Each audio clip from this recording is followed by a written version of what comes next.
ராமானுஜதயா பாத்திரம் ஞானவைராக்யபூஷணம் ஸ்ரீமத்வேங்கடநாதார்யம் வந்தே வேதாந்ததேசிகம்.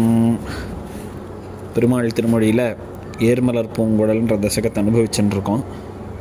அதில் அடுத்த அனுபவம், மின்னொத்த நுண்ணிடையாளை கொண்டு வீங்கிருள்வாய் என்றன் வீதியூடே பொன்னொத்த வாடை குக்கூடலிட்டு போகின்ற போது நான் கண்டு நின்றேன்.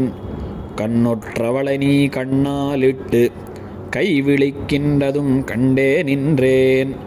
என்ன கவலை விட்டிங்கு வந்தாய் இன்னமங்கே நடனம்பி நீயே. பெருமாள் ஒரு கோபிகள்கிட்டையும் எப்படி அவளை ஏமாற்றி பெருமாள் எப்படிலாம் லீலை பண்ணுறான் அப்படிங்கிறத சாதிக்கிறார் இந்த தசகம் பூர்த்தியாக. அதில் இப்போ அடுத்த ஸ்திரீ, அந்த ஸ்திரீக்கு நடந்த விஷயத்தை சாதிக்கிறார் ஆழ்வார் கோபி ஸ்திரீக்கு. இதில் என்னென்னா, மின்னொத்த நுண்ணிட யாழை கொண்டு, மின்னல் போல இடைன்னா இடுப்பை உடையக்கூடதான ஸ்திரீ, அந்த ஸ்திரீயை பெருமாள் அழைச்சிட்டு போகிறானா. அந்த மின்னொத்த நுண்ணிடையாள் அப்படிங்கிறது மின்னொத்த நுண்ணிடையையும் குறிக்கும். அதாவது அந்த ஸ்திரீயோடைய இடுப்பு பகுதியானது மின்னல் போல இருக்குது அப்படின்னும் சொல்லலாம். இன்னொன்று அர்த்தம், மின்னை ஒத்த நுண்ணிடையாள் அப்படிங்கிறது அந்த ஸ்திரீயே மின்கொடி போல இருக்காள் அப்படின்னு அர்த்தம் வச்சுக்கலாம். அப்படி மின்னை ஒத்த இடையாளாக இருக்காள் அந்த ஸ்திரீ. அந்த ஸ்திரீயை நுண்ணிடையாளை கொண்டு அந்த மின்னொத்த நுண்ணிடையாளான ஸ்திரீயை அழைச்சிட்டு போயின்னு இருக்கான். இவன் போகிறதும் எந்த சமயம் எந்த இடத்துக்கு போகிறான்னா, வீங்கிருள்வாய் எந்தன் வீதியூடே. வீங்கிருள்வாய், அதுவும் நல்ல ராத்திரி, ஒரு கொஞ்சம் கூட வெளிச்சம் இல்லாத அந்த மாதிரி கும்மிருட்டுன்னு சொல்லுவோம் இல்லையா நம்ம, அந்த மாதிரியான ராத்திரியில் எந்தன் வீதியூடே, என்னோட தெருவிலேயே போகிறானோ. அதில் என்னென்னா, வேறொரு திருவழியாக அழைச்சின்னு போகக்கூடாது. இவன் யாரைக்கிட்ட இன்றைக்கி ராத்திரி அப்பாயின்மெண்ட் கொடுத்துருக்கானோ கண்ணன், அந்த பொண்ணோட போல இப்போது வேற ஒரு பொண்ணோட போயின்னு இருக்கறச்சே, எந்த பொண்ணுக்கு ப்ராமிஸ் பண்ணி நான் வரேன் உன்னை இன்னைக்கு பார்க்குறதுக்கு வரேன்னு சொல்லியிருக்கானோ அந்த பொண்ணு தெருவோடையே இந்த இன்னைக்கு கூட்டின்னு போகிற ஸ்திரீயோட அழைச்சிட்டு போயின்னு இருக்கான். என்னென்னா, ப்ராமிஸ் பண்ணது ஒரு ஸ்திரீ, அவளை விட்டாச்சு இன்னைக்கு டீலில். ஆனால் இன்னைக்கு வேற ஒரு ஸ்திரீ ஆட்டிருக்கா அப்படின்றதப்போ அந்த பொண்ணை அழிச்சுண்டு யாருக்கு ப்ராமிஸ் பண்ணி கொடுத்தானோ அவ தெருவுலையே போகிறானோ அழைச்சிண்டு. சரி, ராத்திரி தானே தெரியாது யாருக்கும் அப்படின்னு ஒரு அஞ்சாமை, பயமே கிடையாது பெருமாளுக்கு. எந்தன் வீதியூடே பொன்னொத்த வாடை குக்கூடலிட்டு, ராத்திரி வீங்கிருள்வாய்ன்னு சொன்னதுனால நல்ல இருட்டு, யாருக்கும் கண்ணே தெரியாத மாதிரியான இருட்டு. அந்த இருட்டில் பெருமாள் போனார்னா அது கொஞ்சம் ஜொலிக்கிறது. இந்த ஸ்திரீ எப்படி தெரிஞ்சுண்டா அப்படின்னா, இந்த பெருமாள் குக்கூடல்னு சொல்லி நாமெல்லாம் தலைக்கு முட்டாக்கு போட்டுப்போம். இந்த முட்டாக்கு அப்படின்னா தலை மேலே இந்த வஸ்திரத்தை வச்சுண்டு மூடிக்கிறதுன்னு பேர். அப்படி முக்காடுன்னு சொல்லுவா, அது முட்டாக்கு. அந்த முட்டாக்கு போட்டுன்னு பெருமாள் போகிறாராம். அந்த வஸ்திரம் என்ன வஸ்திரம்னா, பொன்னொத்த வாடை, பீதாம்பரத்தை தரிச்சுண்டு அதை அப்படியே தலை மேலே சுற்றிண்டு போத்திண்டு போகிறானா. இந்த பீதாம்பரம் பளபளன்னு இருக்குது, அது தெரியாதான்னு, அது பிரகாசத்தை கொடுத்துடுறது. குக்கூடலிட்டு அதை போட்டுன்னு மறைச்சிண்டு யாரும் நம்மளை பார்த்துடக்கூடாதுன்னு நினச்சிட்டு போகிறானா. போகிறச்சேவே என்ன ஆறுதுன்னா, போகின்ற போது நான் கண்டு நின்றேன். நீ அப்படியே எங்காத்த கிராஸ் பண்ணி போகிறச்சே நீ முட்டாக்கு போட்டுண்டு உன்னுடைய பீதாம்பரத்தை சுற்றிண்டு தலையில் அந்த பொண்ணை அழிச்சுட்டு, மின்னொத்த நுண்ணிடையாளான பொண்ணை அழிச்சுட்டு நீ போகிறத நான் பார்த்துட்டேன். அந்த சமயத்துலேயும் நீ ஒரு போக்கிரித்தனம் பண்ணிருக்க. என்ன அப்படின்னு கேட்டாக்க, அந்த பொண்ணை அழிச்சுண்டு அந்த பொண்ணை உன் தோளில் சாய்ச்சிண்டு அந்த பொண்ணை அப்படியே தாங்கிண்டு நீ அழிச்சுட்டு போகிறச்சேவே எதிர் ஃப்ளாட்டில் இன்னொரு பொண்ணு பார்த்துருக்கா கோபஸ்திரி. அவளை என்ன பண்ண அப்படின்னா, கண்ணொற்றவளை நீ கண்ணாலிட்டு, என்ன மாதிரியே உன்னை பார்த்துட்டு இருக்கிற இன்னொரு கோபஸ்திரியை நீயும் பார்க்குற, கண்ணாலேயே சிக்னல். அதாவது நீ கண்ணாலிட்டு நீயும் பார்க்க வேண்டும் என்று பார்த்த அவ ஏதோ எதிர்ச்சியாக வந்து நின்றுருக்கா வாசல்ல. ஆனால் அவளை உன் வசத்தில் படுத்தி உன்மயமாக்க ஆக்கி அவளை உன்னை நீ பார்க்க வச்சு மெஸ்மரைஸ் பண்ணியிருக்க. அது மாத்திரமில்லை, அந்த கண்ணில் பார்த்ததுலேயே அந்த பொண்ணு உன்கிட்ட மயங்கிட்டா. மேலே நீ என்ன காரியம் பண்ணியிருக்க அப்படின்னா, கை விழிக்கின்றதும் கண்டே நின்றேன். கையால் நீ சம்ய பண்ணுற, இங்கே வா அப்படி கையை, இந்த பொண்ணு உன் மேலே தோளில் சாச்சின்னு இருக்கே, அந்த பொண்ணுக்கு தெரியல நீ அவளை பார்க்குற, அவளை கையால் சிக்னல் கொடுக்குறேன்னு தெரியல. அது தெரியாத இந்த பொண்ணு உன் கூட நடந்து வந்துட்டுருக்கு. ஆனால் நீ எதிரில் இருக்கிற இன்னொரு பொண்ணை பார்த்து கண்ணால் பார்த்து அவளை மயக்கிவிட்டு இப்போ என்ன பண்ணுற, கையால் அவளை காண்பிச்சு நீ அதுக்கப்புறம் நான் இன்னொரு 1 மணி நேரத்தில் வரேன், நீ அந்த இடத்துக்கு வந்துருன்னு கையில் சம்ய பண்ணுற. கை விழிக்கின்றதும் கண்டே நின்றேன். நீ வந்து என்னை கூட நீ பாப்பியோ, சரி என்ன நீ வான்னு சொல்லுவியோன்னு நானும் பார்த்துட்டு நின்றுருந்தேன். அந்த பொண்ணை இன்னொரு பொண்ணை கூட்டியே கையை காமிச்சு இந்த இடத்துக்கு வந்துருன்னு, அந்த மாதிரி என்னையும் நீ கூப்பிட்டுருவியோன்னு நினச்சின்னு நான் உன்னை பார்த்துட்டே நின்றேன். அப்படி இருக்கக்கூடிய அவளை அந்த ஏமாந்த பொண்ணை விட்டுட்டு இந்த ஏமாந்திருக்க பொண்ணுக்கிட்ட நீ இப்போ எதுக்கு வந்திருக்க? என்ன கவலை விட்டு இங்கு வந்தாய்? அந்த பொண்ணை தானே கை காமிச்சு இங்கே வந்துரு, இன்னொரு கொஞ்ச நாளில் வந்துடுறேன் வெயிட் பண்ணுன்ற மாதிரி ஏதோ சமயம் பண்ணியே, அவளண்ட தானே நீ போனோம். ஏன்ட்ட இப்போ எதுக்கு வந்து நின்றுட்டுருக்க? நீ என்னை ஏமாத்துறதுக்கு தான் நீ இங்கே வந்திருக்க. என்னையும் ஏமாற்றணும், ஊரில் இருக்கிற எல்லாரையும் ஏமாற்றணும் உனக்கு. அப்படி ஏமாத்துறதுக்காக நீ வரேன்னு நினச்சேன்னா அதுக்கான ஆள் நான் கிடையாது. என்ன கவலை விட்டிங்கு வந்தாய், இன்னம் அங்கே நடனம்பி நீயே. அங்கேயே போ, இங்கே நிற்காத, ஓடு, நீயே போயிடு, நீயே நட. உன்னை அழிச்சுட்டு போயெல்லாம் விட முடியாது. ஏன்னா அப்போ அழிச்சுட்டு போகிற சமயத்தில் நீ ஏதாவது என்கிட்ட விஷமம் பண்ணுவ, இன்னொரு பொண்ணையும் இது பண்ணுவ, சைடில் பார்த்துட்டு சிக்னல் கொடுத்துட்டு போவ, அதெல்லாம் செட் ஆகாது. நீயே நட, அங்கேயே நட, இன்னும் அங்கே நட நம்பி நீயேன்னு. நீ தான் பூரணனாச்சே, நம்பின்ற சப்தத்துக்கு பூரணன்னு அர்த்தம். அப்படி உனக்கு நீ பார்க்குறவாள்லாம் உங்ககிட்ட மெஸ்மரைஸ் ஆகி ஏமாந்து போடுறா, என்கிட்ட எதுக்கு வந்து நின்றுருக்க, நீ கிளம்பு அப்படின்னு சொல்லி இந்த பாசுரத்தில் சாய்க்கிறார். அடுத்த பாசுரம்,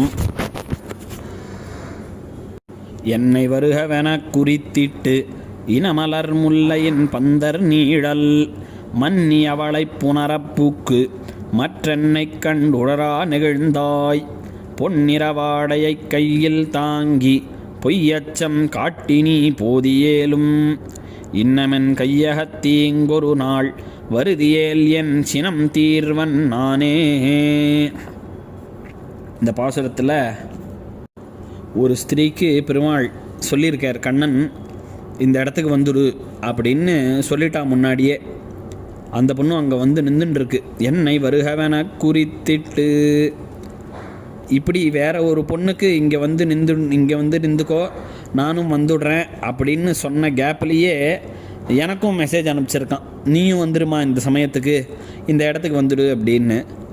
பார்த்தா அந்த இடத்துல என்ன நடந்ததுன்னா, ரொம்ப ஸ்ருங்காரம் பண்ணிருக்கார் பெருமாள். என்னவான்னு சொல்லிட்டு அந்த இடத்துல இன்னொரு பொண்ணை அதே சமயத்துலேயே அப்பாயின்மெண்ட்டு, டாக்டர் நன்னா சம்பாதிக்கணுங்கிறதுக்காக ஒரே சமயத்தில் 2 பேஷண்ட்டுக்கு அப்பாயின்மெண்ட் கொடுக்குறா பார்க்கா. அந்த மாதிரி பெருமாள் என்னவான்னு சொல்லிட்டு எங்கள் இடம் கூட சொல்லியிருக்கார். இனமலர் முல்லையின் பந்தர் நீழல், நல்லா பூத்து இருக்கக்கூடியதான முல்லை பந்தருக்கு கீழே என்னை வர சொல்லிட்டு நான் போய் நிற்கிறேன். அங்கே பார்த்தா இன்னொரு பொண்ணோட பெருமாள் சிங்காரம் பண்ணிட்டு இருக்கார், போகத்தை அனுபவிச்சுட்டு இருக்கார். மன்னி அவளை புனரப்பூக்கு, அப்படி பெருமாள் ஏற்கனவே அந்த ஸ்திரீயோட காதல் பண்ணிட்டு இருக்கிறச்சே, இந்த ஸ்திரீ யாரை வந்து நீ இந்த சமயத்துக்கு முல்லை பந்தர் கீழே வந்துடு அப்படின்னு சொன்னாலும் அந்த ஸ்திரீ வந்துட்டா. பார்த்துட்டா பெருமாளை அந்த இன்னொரு ஸ்திரீயோட. என்னாச்சு இவளுக்கு? மகா கோபம். என்னவான்னு சொல்லிட்டு இந்த இடத்துல இந்த டயத்துக்கு வான்னு சொல்லிட்டு நான் வர கேப்புக்குள்ளே நீ இன்னொரு பொண்ணோட இப்படி சந்தோஷமாக இருந்துட்டு இருக்கியா? எனக்கு உன் பேரில் கோபம். பெருமாள் அவளை பார்த்த உடனே பெருமாளுக்கு பயந்துடுறான். என்ன அப்படின்னா, மற்றென்னை கண்டு என்னை பார்த்ததுக்கப்புறம் என்ன பண்ண அப்படின்னா, உழரா நெகிழ்ந்தாய். அப்படியே பயத்தில் கலங்குறான் பெருமாள். கலங்கி என்ன பண்ணுறான், உடனே எழுந்துக்கிறான். எழுந்துண்டு பொன்னிறவாடையை கையில் தாங்கி, பெருமாள் எழுந்துக்கிறச்சே தன்னோட பீதாம்பரம் கழண்டு போகிறது அதை கையாலேயே பிடிச்சிக்கிறான். வேஷ்டி எல்லாம் கட்டிக்கிறவாளுக்கு திடீர்னு அவுந்து கொடுத்துன்னா 2 கையாலையும் வேஷ்டி பிடிச்சிப்பான். அந்த மாதிரி பெருமாளுடைய பீதாம்பரமானது அவுறது. ஏன்னா இவன் பண்ண காரியம் அப்படி அவுந்துண்டு டக்குன்னு அவளை பார்த்தோன்னே பயத்தில் எழுந்துக்கிறான். கலங்கிட்டான் பெருமாள். எழுந்துக்கிறச்சே அந்த பீதாம்பரம் அவுறதுன்னு தெரிஞ்சுட்டே அதை கையில் பிடிச்சிக்கிறான். பொன்னிறவாடையை கையில் தாங்கி பொய்யச்சம் காட்டினி போதியேலும். பொய்யச்சம், எனக்கு பயந்த மாதிரி நடிப்பு ஒரே. இந்த சமயத்தில் ஐயோ இவளை ஏதாவது சமாளிக்கணுமே, நம்ம பயந்தா மாதிரி நடித்தாதான் இவள் கொஞ்சம் கோபம் தீரும். இவளை நாம் கண்டுக்காத விட்டுட்டோம்னா இன்னும் கோபம் ஜாஸ்தியாகிடும். அது மாதிரி பெருமாள் பிளானிங் பண்ணிட்டார் பெருமாள். அதனால் இவள் வரச்சே நம்ம நடித்து பயப்படுற மாதிரி நடித்து, ஐயோம்மா உனக்காக பயந்துட்டேன், பார்த்தியா என்னுடைய பொன்னிறவாடையை கையால் பிடிச்சின்னு இருக்கேன் நான், அந்த அளவுக்கு பொய்யச்சம் காட்டினி போதியேலும், எனக்கு பயந்தா மாதிரி நீ நடித்தா கூட, நடித்து இந்த இடத்துல புரட்டு போனால் கூட, இன்னமன் கையகத்தீங்கொரு நாள், இனிமேல் என்னோட கைக்கு, அதாவது என் வசத்தில் நீ ஒரு நாள் வந்தையானாக்க என் சினம் தீர்வன் நானே, என்னோட கோபம் மொத்தத்தையும் உன் பேரில் பண்ணி தீர்த்துன்றுவேன். ஏன்னா அவ்வளோ கோபம், எங்களை ஏமாத்திண்டு இந்த மாதிரி காரியங்கள்லாம் நீ பண்ணிட்டு இருக்கேன்னு அந்த கோபஸ்திரீ சொல்கிறா. இந்த பாசுரத்துக்கு ஒரு ஐதிஹ்யம் சாதிக்கிறா. ஸ்ரீரங்கத்தில் உயிந்த பிள்ளை அப்படின்னு ஒரு அரையர் சுவாமி அபிநயம் பண்ணுறார் இந்த பாசுரத்துக்கு அத்தியன உற்சவத்தில். அப்போது என்ன பண்ணார், இந்த இன்னமன் கையக தீங்கொரு நாள் வருதியேல் என் சினம் தீர்வன் நானேன்னு அந்த அவள் அபிநயம் பண்ணுறச்சே நடிப்பா. அந்த கோபிகளாகவும் கண்ணனாகவும் நடிப்பா. இப்போ என்ன பண்ணிட்டார் அந்த அரையர், சினம் தீர்வன் நானேன்னு கோபத்தில் சொல்கிறாளோ இல்லையோ, என் கையில் மட்டும் மாட்டின்டன்னா நான் உன்னை உதைப்பண்டா பயலன்னு உதச்சி காமிக்கிறாராம் அந்த அரையர் பெருமாளன்னா பெருமாள் மாதிரி நடிக்கிற இன்னொரு அரையரை. அப்படின்னே எம்பார் சொன்னாராம் அந்த கோஷ்டியில், இல்லை இப்படி இல்லை, இப்படி அடிக்கிறது பண்ண மாட்டா கோபஸ்திரிகள் அப்படின்னா. உடனே அந்த அரையர் கேட்டார், ஏன் அடிக்க மாட்டா அப்படின்னா, இல்லை இப்படி பண்ணாள்னாக்க அது பெருமாளுக்கு பெரிய லாபம். ஏன்னா கோபம்னா பெருமாளுக்கு, இவா கோபப்பட்டான்னா பெருமாளுக்கு ஒரு அஹிதமான காரியத்தை பண்ணணும், அது பெருமாளுக்கு துக்கத்தை உண்டு பண்ணணும். இவா காலால் உதச்சான்னாக்க, கோபஸ்திரிகள் பெருமாளை காலால் உதச்சான்னாக்க அது பெருமாளுக்கு பரம லாபமாக மகாலாபம் ஆயிற்றே அப்படின்னு பெருமாள், ஆஹா இதுதான் எனக்கு வேணும், அவள் என்னை அடிக்கணும், அவளுடைய ஸ்பர்ஷம் ஏற்படணும் எனக்கு அப்படின்னு ஏற்பட்டு பெருமாள் எதிர்பார்த்துட்டு இருக்கக்கூடியவர். கோபிகள் காலால் உதைப்பது தானே அவன் தலையால் பெரும் பேரு, அப்படி உதவாங்கினாருனாக்கா தான் அது பெருமாளுக்கு பெரிய சந்தோஷமாக.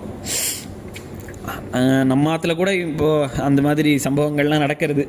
அவள் அடித்தா நான் வாங்கிப்பேன் அப்படின்னு சொல்லக்கூடிய எத்தனையோ கிரகஸ்தர்கள்லாம் இருக்கட்டும். அந்த மாதிரி கோபிகள்லாம் என்னை காலால் உதைக்கிறதுன்னா எனக்கு பெரிய பேர். அப்போது இதை அபிநயம் பண்ணக்கூடாது.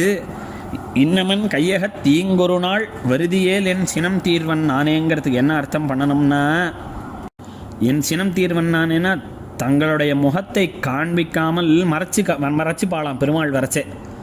நீ என்னை பார்க்காத கிளம்பு, உன்னை நான் பார்க்குறதா இல்லைன்னு மூஞ்ச திருப்பிக்கிறதுன்னு சொல்கிறாளே, அது பண்ணுறது தான் பெருமாளுக்கு பெரிய அடியும். ஏன்னா அவளுடைய முகத்தை பார்க்காத பெருமாளால் இருக்க முடியாது கண்ணனால்.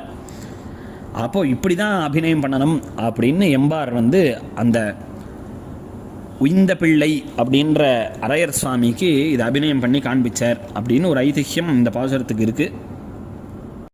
அடுத்த கடைசி பாசுரம், அல்லிமலர் திருமங்கை கேழ்வன் தன்னயந்து இளவாய்ச்சிமார்கள் எல்லிப்பொழுதினிலே மத்தூடி எழுகி உரைத்த உரையதனை கொல்லினகர்க்கிரை கூடல் கோமான் குலசேகரனின் இசையில் மேவி சொல்லியின் தமிழ் மாலை 10 சொல்ல வல்லார்க்கில்லை துன்பம் தானே.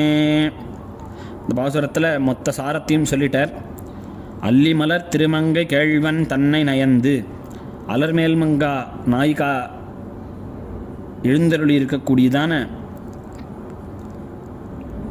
திருமார்பை உடையதான ஸ்ரீனிவாசன் விஷயத்தில் அவன் கண்ணனாக அவதாரம் பண்ணின போது இளவாய்ச்சி மார்கள், இந்த கோபஸ்திரீகள் எல்லாரும் எல்லிப்பொழுதினில் ஏமத்தூடி ராத்திரி காலத்தில்